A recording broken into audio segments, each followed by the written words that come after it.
ሰላም እንዴት ናችሁ? የኤስዲ እንግሊሽ እንግሊዝኛ ቋንቋን ቀለል ባለ መንገድ የምንማርበት ቻናል ነው። ዛሬ ክፍል 47ን ይዘንላችሁ መጥተናል። በዛሬው ትምህርት ደግሞ ክሪቶቻችን 800 እናደርሳለን። ወደ ትምህርቱ ልውሰዳችሁ።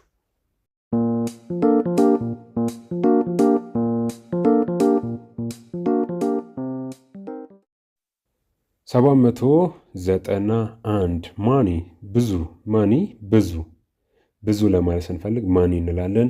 እንግሊዝኛ ቃላቶች እንዳገባባቸው ትርጉማቸው ይለያያል። ማኒ ብዙ መሆኑን ከተናገረን ስለ ብዛት መናገር ስንፈልግ እንጠቀምበታለን። ከዛ ባለፈ ግን ገንዘብ ማለት ማኒ ነው። ገንዘብ ማለት ማኒ ነው። ሰውም ቃላቶች ላይ በደንብ ብታውቋቸው መልካም ነው። ለዛ ነው ይዘንላችሁ የምንመጣው። ከዛ ባለፈ ግን ቃላቶች እንዴት አድርገን እንጠቀማለን፣ ቃላቶች እንዴት ነው የምናገጣጥመው፣ ከዛም ሲያልፍ ደግሞ ቃላቶች እንደ ሀሳባቸውና እንደምናወራበት አውዱ ትርጉማቸው ይለያያል ብለናል። እነዚህም በደንብ አድርጋችሁ እንድትረዱ የኤስዲ እንግሊሽ ዋን ላይ ልምምድ እያደረግን ነው። ገብታችሁ ልምምዱን ተከታተሉ፣ ተማሩ። ማኒ ብዙ፣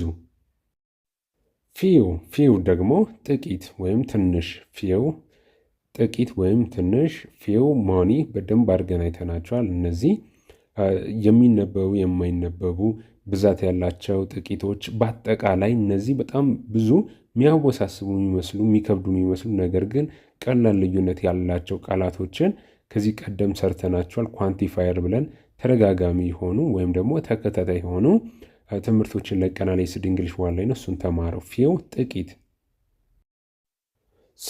ሳም አንዳንድ ማለት ነው። ሳም አንዳንድ ወይም ደግሞ የተወሰነ ማለትም ትችላላችሁ። የተወሰነ ሳም የተወሰነ ወይም አንዳንድ። እነዚህ ቃላቶች በደንብ አድርገን ከንግግሮች ጋር ሲሆን ይበልጥ ትረዱታላችሁ። ሳም አንዳንድ ወይም የተወሰነ። አሎት ብዙ ማለት ነው። ብዙ ማለት ነው። ለሚቆጠሩ ለማይቆጠሩ ብለን የምንለያያቸው ቃላቶች አሉ። ከዛ ውስጥ አንዱ ነው። እነዚህ አሎት የምንላቸው የሚቆጠሩትን ብዛት የሚገልጽልን ነው። አሎት ብዙ።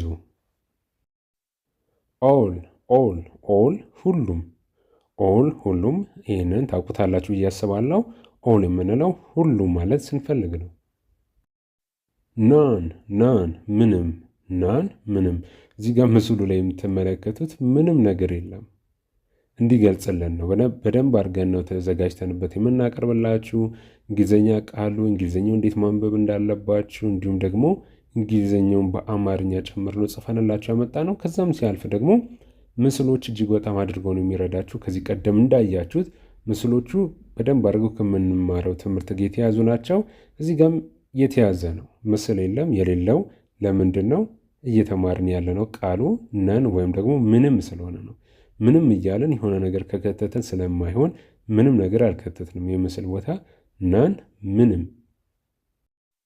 ኢነፍ በቂ ማለት ነው። ኢነፍ በቂ ወይም በቃ ማለትም ስትፈልጉ ትጠቀሙበታላችሁ። እነዚህ ቃላቶችን እወቋቸው። ቃላቶችን ካወቃችሁ በኋላ እነዚህን ቃላቶች እንዴት አድርገን ንግግሮች ውስጥ መክተት እጅግ በጣም ቀላል ስለሆኑ እነሱን በልምምዶችም በሌሎችም ትምህርቶች ላይ እየሰራናቸው ስለምንገኝ በእነሱ ተመልከቱት። በነገራችን ላይ እነዚህ ልምምዶች የንግግር ልምምድ የኤስዲ እንግሊሽ ዋን የመጀመሪያው ቻናላችን ወደ 74,000 የሚጠጉ ተከታዮች 74,000 ተከታዮች ያሉት ቻናላችን ላይ ዘወትር ሰኞና ሐሙስ ከምሳ ሰዓት በኋላ ይለቀቃሉ። ይሄኛው ቻናላችን ሁለተኛው ቻናላችን ደግሞ ለጀማሪዎች ቃላት ላይና መሰረታዊ ነገሮችን የምናስተምርበት ልምምድ ዘወትር ማክሰኞና አርብ ከምሳ ሰዓት በኋላ ይለቀቃል። በነገራችን ላይ ይሄንን እንበላችሁ እንጂ በሳምንት 4 ቀን ልምምዶች እናድርግ እንጂ ትምህርቶች በየቀኑ እየሰጠን እንገኛለን። ኤስዲ እንግሊሽ ዋን ላይም ቱ ላይም በተመሳሳይ በየቀኑ በሁለቱም ቻናሎቻችን ላይ ትምህርቶች ይለቀቃሉ። በእናንተ ጥያቄ መሰረት ደግሞ ቲክቶክ፣ ቴሌግራም ላይ መተናል። እነሱም ላይ በየቀኑ ትምህርቶች እየተለቀቁ ይገኛሉ። ከእናንተ የሚጠበቀው ኤስዲ እንግሊሽ ብላችሁ ትምህርቶችን መከታተል ነው። ኤስዲ እንግሊሽ በሁለቱም ቻናል ሁሉም ቀን ላይ ትምህርቶች አሉ። በዚሁ አጋጣሚ ሁላችሁም ልብ ብላችሁ ስሙኝ። እንግሊዝኛ ቋንቋ ላይ የሚከብዳችሁ ጥያቄ ካለ ኮሜንት ስር ላይ አስቀምጡልን። ተደጋጋሚ የሆኑ ጥያቄዎችን እንሰራለን። ከዚህ ቀደምም እንደሰራ ነው። ጥያቄዎች ካላችሁ ኮሜንት ስር ላይ አስቀምጡልን። የሚከብዳችሁ ነገር ምንድን ነው? ማወቅ የምትፈልጉት ነገር ምንድን ነው? ግር ያሰኛችሁ ነገር ምንድን ነው?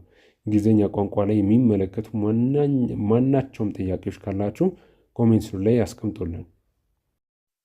ቱ ማች በጣም ብዙ። ቱ ማች በጣም ብዙ። ቅድም ማን የሚለውን ብዙ አይተናል። ማች የሚለውን ደግሞ አሁን ተመልከቱ። መን የምንለው የሚቆጠሩ ናቸው። ብዛታቸውን ልንቆጥረው እንችላለን። 1 2 ብለን እንቆጥረዋለን። ማች ሲሆን ግን አይቆጠሩም፣ ግን ብዙ ናቸው። ለምሳሌ እዚህ ጋር የምትመለከቱት ብዙ ነገር አለ አይደለ? ብዙ ነገር አለ፣ ነገር ግን ልንቆጥረው አንችልም። 1 2 ብለን አንቆጥሩም። በተመሳሳይ ስኳርን መቁጠር አትችሉም። ማች ነው የምንለው፣ አይቆጠርም። 1 2 ብላችሁ አትቆጥሩም። ልቆጥሩ የምትችሉት ሳይዙን ወይም ደግሞ መለኪያውን ነው። ኪሎ 2 ኪሎ እያላችሁ መለኪያውን ልቆጥሩ ትችላላችሁ እንጂ ስኳሩን አትቆጥሩትም። ልክ እንደዛ ለማይቆጠሩ ነገሮች ማች እንጠቀማለን። ለሚቆጠሩ ደግሞ ማን የሚለው እንጠቀማለን።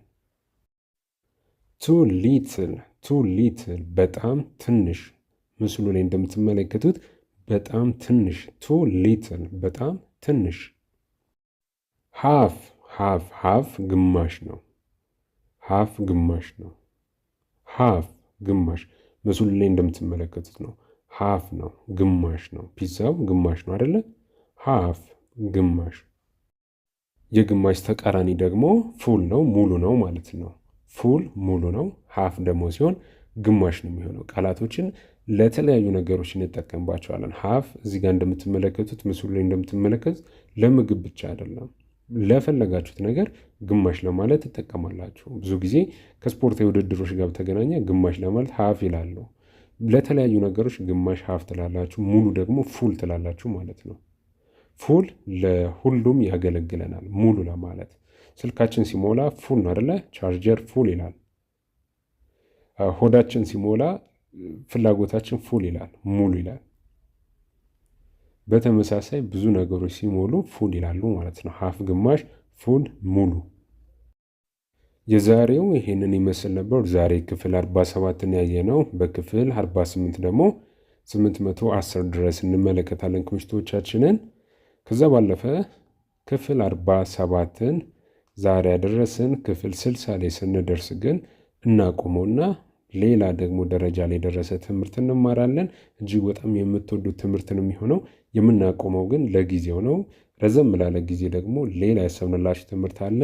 የተዘጋጀ ትምህርት ነው። ሁሉም ነገር በቅር ነው እየሄደ ያለው። ጀማሪዎች እስከ ክፍል 60 ድረስ በደንብ አድርጋችሁ ክምችቶቻችሁን አስፉ። ከዛ በኋላ ደግሞ መጠይቆችን ያዘጋጁ ትምህርቶች እንማራለን። ከዛ በኋላ ደግሞ መለሰን ክምችቶቻችንን 61 ብለን እንቀጥላለን። ይህንን ለማሳወቅ ነው ጀማሪዎች የኤስዲ እንግሊሽ ዋንንም ቱንም ሰብስክራይብ አድርጉ። ቲክቶክ፣ ቴሌግራም በምትወዷቸው ፕላትፎርሞች የእኛን ትምህርቶች ተከታተሉ። ቀጣይ እስክንገናኝ ድረስ መልካም ጊዜ ለሁላችሁ።